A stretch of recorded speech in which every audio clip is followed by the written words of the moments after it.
pense qu'au-delà d'une communion, c'était une fête qui devait rendre les Sénégalais fiers de leur appartenance à cette nation, 66 années après. Maintenant, ci biir loolu communiquer parfois c'est éliminer communiquer parfois c'est choisir lan laa war a wax pourquoi ma choisir loolu au détriment de certaines questions. Tout ne peut pas être contenu ci benn discours de 5-10 pages. L'un dans l'autre, il a opté moom ci lu mu bëgg a wax avec effectivement ces techniciens spécialistes de la communication. Il est revenu effectivement sur des questions sécuritaires, des questions assez particulières, parce que tey jii ku ne gis na li xew ci àdduna, mais Sénégal ñu ngi sant yàlla ba léegi yàlla ñu may une stabilité sécuritaire. Gis nañu lu xew ci sunu pays voisins yi parfois, mais ñun ñu ngi sant yàlla ba léegi. Mais loolu dafa am lu ko war a gën a mën a adossé. Moi, comment renforcer effectivement le dispositif sécuritaire? Comment l'organiser? Sécurité maintenant, c'est devenu une affaire de haut niveau là. Donc, où des professionnels aguerris, sénégalais de surcroît, ñu ngi ciy yëngu. Donc, foofu, je pense que aussi il a eu raison, qu'il a ko adossé ak lii ñëw xewi ji. Te gis nañu parfois, à l'occasion des grandes rencontres ou des sommités, dañuy daje. Foofu parfois day am ay problèmes sur des questions de sécurité ci la waxee li jëm ci wàllu JOJ comment la sécurité doit être renforcée pour que ñu mën a jouer seen partition pour permettre aux invités aux hôtes de marque du Sénégal jógee ci àdduna wërngal këpp pour ñëw ñu mën a am effectivement la quiétude. Ci loolu nag yàpp naa ni que ni beneen aspect de communication bi nga xam ne wax na ko mooy JOJ yi sénégalais yi ñoo ko war a approprier wu pour que mu nekk une fête nationale pour que ñu mën a cee am les dividendes. Mieux nag je pense que sport aujourd'hui ku wax sport xam na ni que ni facteur de développement parce que sport day pousser tourisme, sport day pousser hôtellerie, sport day pousser sécurité, sport lépp lay yëngal.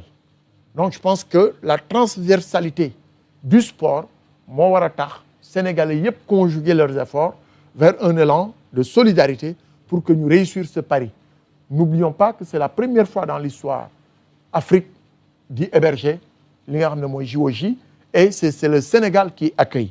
Maintenant wax na aussi lu jëm sur le volet social. Loolu aussi je pense que c'est un point positif boo xamante ni il faut qu'on le renforce. Renforcer ko ci lay waxee lépp li nga xamante ne mi ngi jëm sur l'inclusion sociale. Parce que le volet inclusion dafa am solo. Tey jii ñu bëri seen loxo jotutoon seen ginnaaw mu amoon programme bu innovant boo xam ni initié woon nañ ko ñu arrêté woon ko pour voir ci la ne dinañ ko relancer. Maintenant ban enveloppe nga koy jox pour que mu mën a toucher effectivement les populations qui en ont plus besoin. Je pense que loolu aussi ça a été un choix et il l'a restitué ci comment il va le faire, comment il va renforcer le dispositif. Leneen li nga xamante ne wax na ko mooy la crise dans nos universités. Nos universités, nii muy doxee, je pense que ça mérite des assises. Parce que am na mbir fu muy toll du ñu jël rek le volet ne nañ ko régler évacuer ko.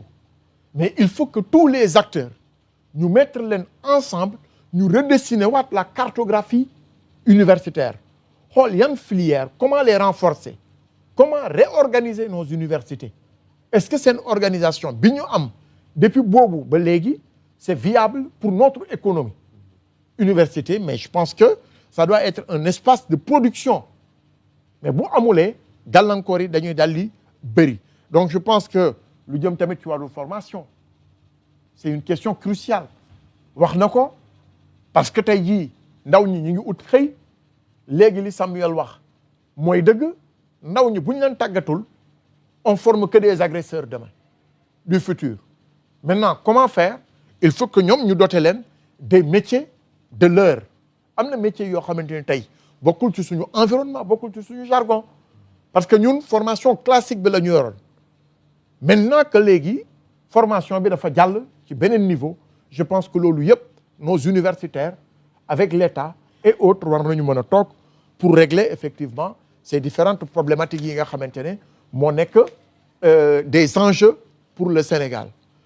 Maintenant yaakaar naa ni man li nga xam ni moom lay rejoindre le doyen monotomie baaxul ci dara 66 ans même format bi la ñuy utiliser pour discours à la nation tëju ci palais woo 3 caméramans un preneur de son mu taxaw wax bu paree jeex na c'est monotone c'est-à-dire da ngay am sax goût du déjà entendu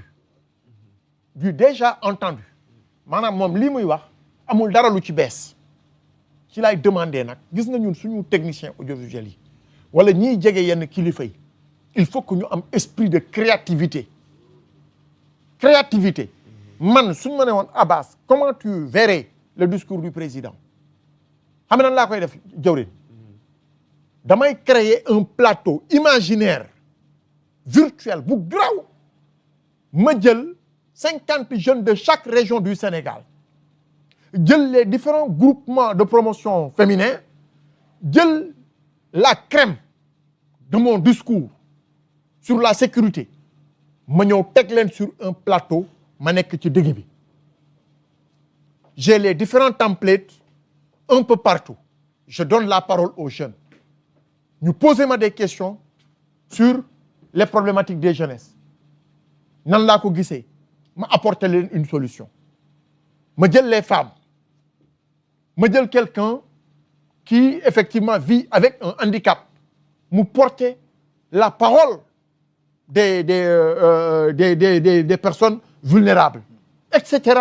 loolu mooy indi une valeur ajoutée dans la communication institutionnelle mais même format bi nga koy defee depuis 66 ans nit ki dootu ko déglu dootul gis li nga xam ni mooy la proximité communiquer c'est créer une proximité ak ñi ngay waxal le président rek c'est un tampon nga teg ko mu taxaw wax 3 minutes alors que ça pouvait être un excellent moment de dialogue et d'échange de communion ak ñi nga xamante ni c'est les couches représentatives ma jël même un député mu toog sur des questions parlementaires li nga xamante ni ça concerne la relation institutionnelle parce que la vie avec nos institutions c'est aussi ça moo tax le ministre porte-parole du gouvernement est chargé de la vie avec les institutions donc pour man le format la ñu war a xoolaat relooké ko parce que nit soo ko bëggee